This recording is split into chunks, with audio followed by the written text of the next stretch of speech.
எல்லாருக்கும் வணக்கங்க. ஒரு வழியாக ஸ்கூல் லீவ் வந்து முடிய போகுது. அதனால் வெள்ளக்கோவிலேருந்து கோயம்புத்தூருக்கு வந்து கிளம்பிட்டேங்க. 1, 2 பை தான் இருக்கும்னு நினச்சா ஏகப்பட்ட பை சேர்ந்து போச்சுங்க. அது இதுன்னு ஒன்றொன்னா எல்லாம் எடுத்து பார்த்தா காரே பிடிக்கலிங்க. அவ்வளோ பை சேர்ந்து போச்சு.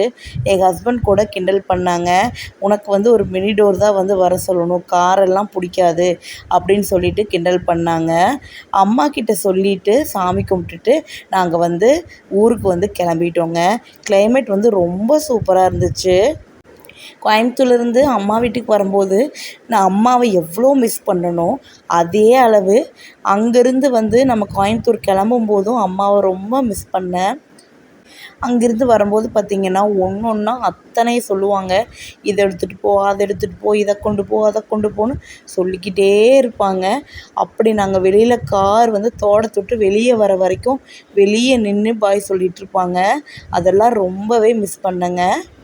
வெள்ளக்கோயிலிருந்து அப்படியே காங்கேயம் வந்துட்டு கொஞ்சம் ஹோல்சேல் மளிகை கடையில் கொஞ்சம் தேவையான மளிகை சாமான் எல்லாம் வாங்கிட்டு போயிடலாம் அப்படின்னு சொல்லிட்டு வாங்கிட்டு இருந்தேங்க. நான் வீட்டுக்கு தேவையான பயிரெல்லாம் ரெடி பண்ணது, அது போக மற்ற மசாலா ஐட்டம்ஸு, கோதுமை மாவு இதெல்லாம் போக மீதி என்னென்ன தேவையோ அதையும் வந்து கையோடு வாங்கிட்டு போயிட்டேங்க. ஒரு 3 மாதத்துக்கு வந்து மளிகை சாமான பிரச்சனையே இருக்காது. மசால் தூள் பிரச்சனையெல்லாம் வந்து 1 வருஷத்துக்கு இருக்காது. அந்த அளவுக்கு எல்லாமே ரெடி பண்ணிக்கிட்டேன். நம்ம போகிற வழியில் பார்த்திங்கன்னா சிப்பி காளான் பண்ணை ஒன்று இருக்குதுங்க.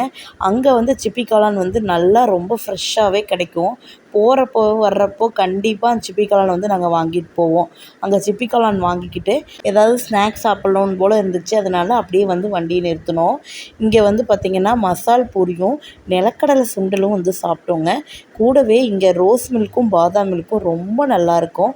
அதுவும் ஆளுக்கு ஒன்று வாங்கி குடிச்சிக்கிட்டே அப்படியே வந்து சூலூர் வந்து இங்கே வந்து பார்த்திங்கன்னா மண்பானை கடையில் ஒரு மண்ணூர்லேயும் ஒரு மண் பாத்திரமும் வாங்க வேண்டியது இருந்தது. அது 2ம் வாங்கிக்கிட்டு அப்புறம் அப்படியே வந்து வீட்டுக்கு வந்து வந்துட்டோம். வீட்டுக்கு கிட்ட நெருங்க எனக்கு இருந்த பயமே, அட சாமி எப்படா இதெல்லாம் இறக்கி இதெல்லாம் எடுத்து வைக்க போகிறோமோ தெரியலையே அப்படின்னு தான் பயமாக இருந்துச்சு. பேக் பண்ணி எல்லாம் காரில் ஏற்றும்போது ஈஸியாக இருக்கிறதெல்லாம் தூக்கி போட்டு ஏற்றிட்டோம். ஆனால் இது எல்லாமே அந்தந்த இடத்துல அடுக்கி வைக்கிறதுக்குள்ளே தான் இருக்குது அப்படின்னு தோணுச்சு. கையோடு எடுத்து வச்சிடலான்னு தாங்க பார்த்தேன்.